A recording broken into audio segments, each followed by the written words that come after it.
அனைவருக்கும் காலை வணக்கம். இனிய காலை வணக்கம். மீண்டும் இன்னைக்கு காலையிலே உங்களை சந்திப்பது எனக்கு ரொம்ப பெரிய சந்தோஷம்.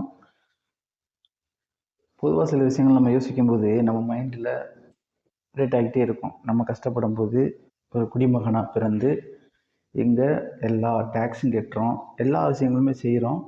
ஆனாலுமே நமக்கு இந்த அரசாங்கங்கள் முழுமையான ஒரு விஷயங்கள் செஞ்சு தந்துச்சானா கண்டிப்பாக இல்லைன்னு தான் சொல்லணும். ஏன் இந்த இதை பேசுகிறோம்னா, நைட்டு சில விஷயங்களை நான் அரசியல் சார்ந்த சில விஷயங்கள் படிக்கும்போது இங்கே ஒரு பொதுவான ஒரு விஷயமே முக்கியமாக எல்லாருக்குமே சாப்பாடு கிடைக்கணும், இடம் கிடைக்கணும், உடை. ஸோ இது 3 விஷயங்களுமே மெயினாக கிடைக்கணும்னு தான் நாம் அரசாங்கமே அமைக்கப்பட்டது. இந்த மக்களுக்கு அடிப்படையான விஷயங்கள் எல்லாமே கிடைக்கணும்னு. ஆனால் அது அந்த மாதிரி இது கிடைச்சிச்சானா கண்டிப்பாக இல்லையில, நிச்சயமாக அது இல்லைன்னு தான் சொல்லணும். ஸோ இந்த அரசாங்க கடமையை சரியாக செய்யவில்லை அப்படி என்பது நமக்கு தெரியும். ஆனால் இந்த ஆட்சி அதிகாரத்தை மாற்றக்கூடிய ஒரு சக்தி மக்களுக்கு இருக்கானா உடனடியாக முடியாது. அதையுமே யார் முடிவு பண்ணணும்னா அந்த அரசியல்வாதிங்க தான் முடிவு பண்ணணும்.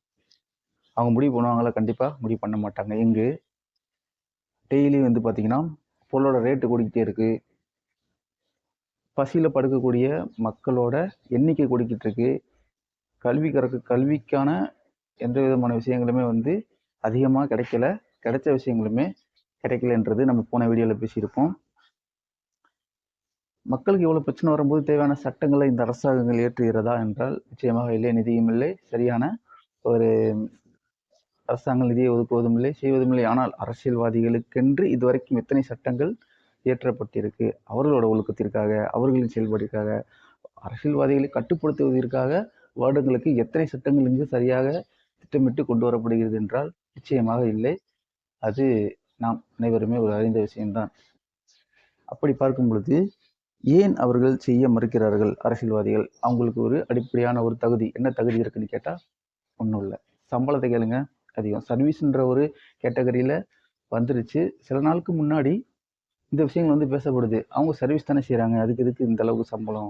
அது மட்டும் இல்லாமல் 5 வருஷம் இருந்துட்டு அவங்களுக்கு எவ்வளோ பெனிஃபிட் கிடைக்குதுன்றது எல்லாமே பார்த்தீங்கன்னா கேட்குறவங்களுக்கு ஆமால எதுக்கு இது ஒவ்வொருத்தரும் அத்தனை மடங்கு, 100 மடங்கு, 200 மடங்கு, 700 மடங்கு வரைக்கும் கூட சில அரசியல்வாதிகள் பணத்தை சேர்த்து வச்சிருக்காங்க. எப்படி வந்துச்சுன்னு கேட்கறதுக்கான ஒரு சரியான திட்டமிடல்கள் இருக்கானா கண்டிப்பாக இல்லை. இன்னைக்கு வரைக்கும் அந்த மாதிரி அந்த வேலைகளை பண்ணக்கூடிய சில அமைப்புகளும் எங்கு அதை செய்யாமல் யார் எதிர்கட்சியாக இருக்காங்களோ அவங்க மேலே ஒரு இது பண்ணுற மாதிரியான குற்றச்சாட்டுகள் கண்டினியூவாக நம்ம பார்த்துக்கிட்டு இருக்கோம். அப்படி இருக்கும்போது ஏன் இந்த அரசியல்வாதிகள் அவர்களுக்கு ஒரு கட்டுப்பாட்டையும் ஒரு ஒழுக்கத்தையும் அவர்கள் சொன்ன வாக்கை காப்பாற்றுவதற்கும் இங்கு ஒரு சட்டம் இல்லை? ஏன் அவர்களுக்கென்று தனி ஒரு கட்டுப்பாடு இல்லாத ஒரு அமைப்பு என்பதாலே தானே. ஸோ நம்முடைய வேண்டுகோள் என்னன்னா, நிச்சயமா அந்த மாதிரி ஒரு கட்டுப்பாடு கொண்டு வரணும். அரசியல்வாதிக்கும் சரி, அரசியல்வாதிகள் கட்டுப்பாடா பயத்தோட இருந்தால் மட்டும்தான் இங்க அரசாங்கம் என்பது சரியாக செயல்பட்டதாக அர்த்தம். 5 வருஷம் இருந்துட்டாங்க அப்படின்றதுனால மட்டும் அந்த அரசாங்கம் சரியாக செயல்படுவதுன்னு இல்லை, வளர்ச்சியை சார்ந்துதான் இந்த அரசாங்கம் அமைய வேண்டும். அந்த காலத்தில் மன்னர்களோட அவங்களுக்கு டேட்டா இருந்துச்சா இல்லையான்னு நமக்கு சொல்ல முடியாது. ஆனால் அவங்களோட வளர்ச்சின்றது புள்ளி வரப்படி தான் இருந்திருக்கு. மக்களோட சந்தோஷத்தை அடிப்படையாக வச்சிருக்கு. ஆனால் இன்னைக்கு சுய சந்தோஷத்தை மட்டும் அடிப்படையாக கொண்டு தான் இந்த அரசாங்க அமைப்புகள் இருக்குது. ஸோ அவங்களுக்கு எல்லா விஷயங்களுமே சரியாக கிடைக்குது. ஆனால் அவங்களோட வேலை என்னென்னா மக்களுக்கு எல்லாம் சரியாக கிடைக்கணுன்றது. ஆனால் அதை அவங்க செய்கிறாங்களா இல்லையான்னு இன்னைக்கு வரைக்கும் ஒரு கேள்விக்குறியான விஷயம்தான். ஸோ சட்டங்கள் இயற்றப்படணும், அரசியல்வாதிகளையும் கட்டுப்படுத்தணும், அவர்களுக்கும் ஒரு லிமிட் வச்சு கொண்டு வரணும், அவர்களுக்கும் ஒரு எஜுகேஷன், எவ்வளோ எஜுகேஷன் வேணும், இந்த மாதிரி நிறையா தகுதிகள் வேணுன்ற மாதிரி வந்தால் இந்த அரசியலும் மாறும், இந்த நாடும் மாறும், இந்த வீடும் மாறும்.